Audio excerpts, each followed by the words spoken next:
No, walang personalan. Trabaho lang.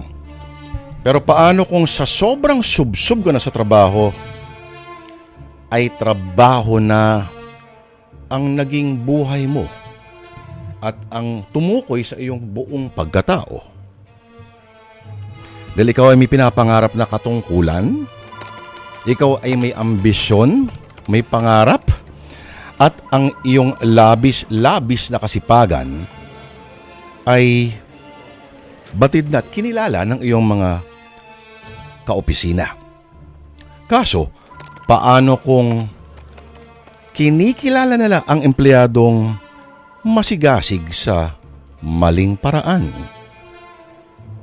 Alam natin, susi sa tagumpay, sipag, hard work. Pero sa kwento natin ngayon, hindi ganyan ang paniniwala ng mga kasamahan ng empleyadong nagngangalang Aaron na taga Mandaluyong. Okay, ang mga katrabaho ni Aaron ay ginagabayan ng kasabihang, why work hard when you can work smart? Oo nga naman, bakit ka gagapang sa putikan kung may kalabaw ka naman?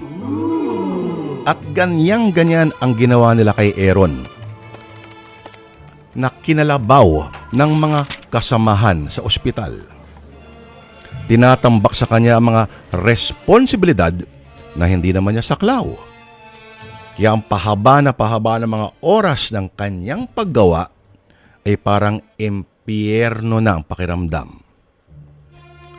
At nang matulak na si Aaron sa hangganan ng kanyang katinuan at pasensya, ay dito lamang nila nasimulang maunawaan ang tunay na kahulugan ng toxic work environment. Kailangan ko matapos tong report ngayong umaga dahil mamayang hapon na ang presentation nito. Pag di ko ito natapos, siguradong lagot ako kay Ma'am Bella.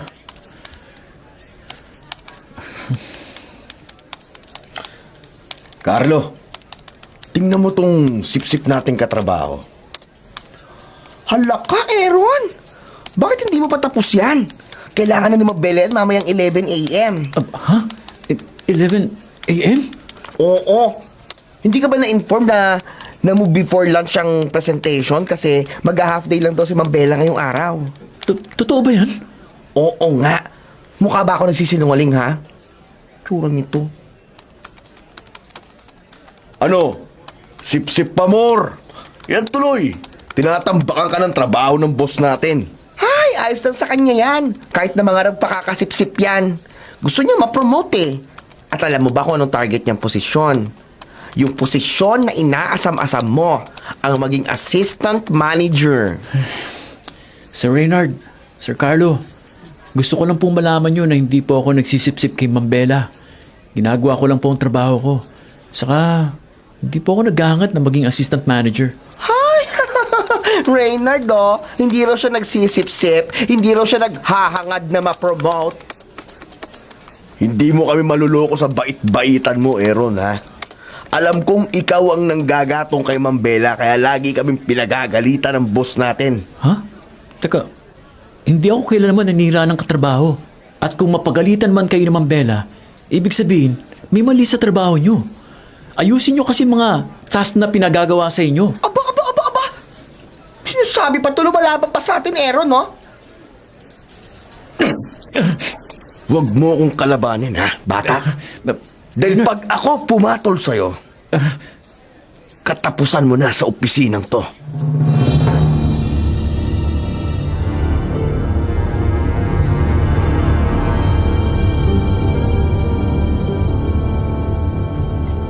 Buti naman at natapos mo na yung report na pinagagawa sa'yo.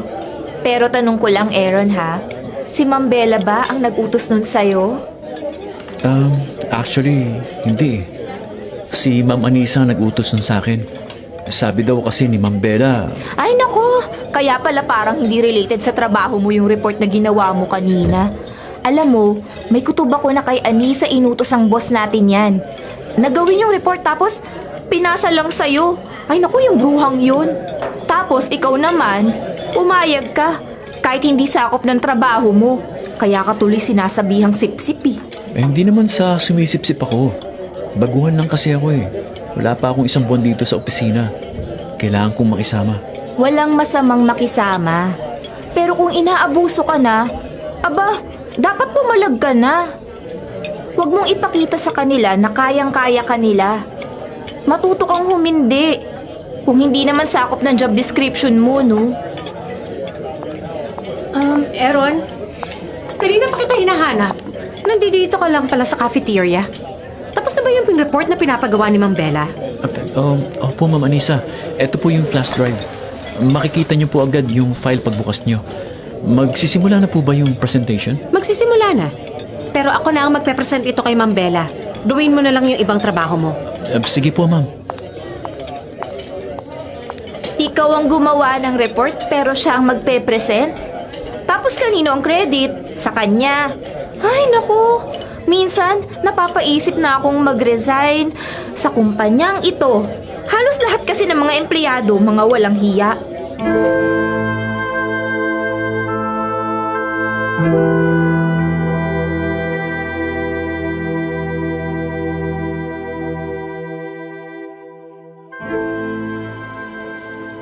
And this is my whole presentation, Ma'am Bella.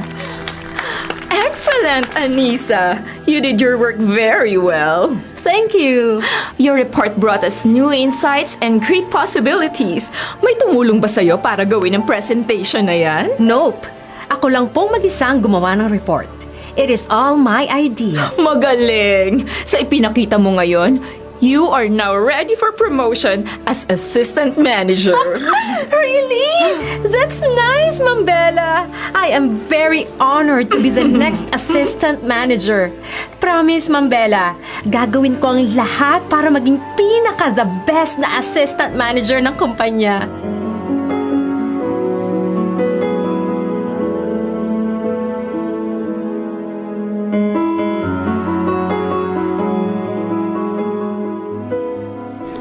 Alam mo na ba ang balita, Aaron?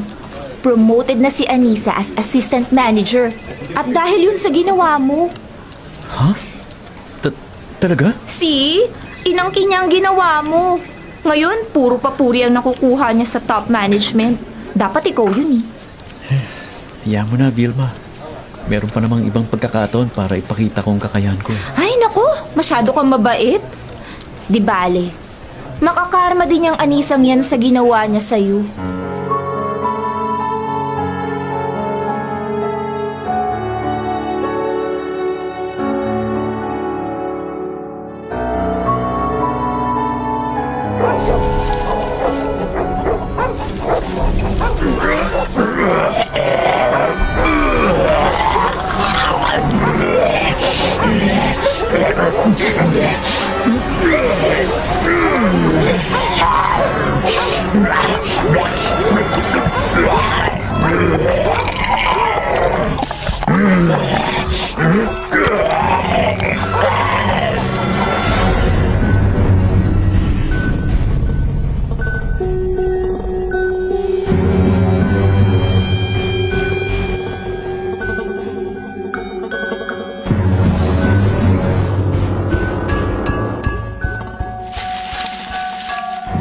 Teka, bakit nasa sala ako?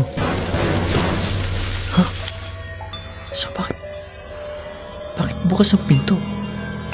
At ang damit ko? Gulo-gulo.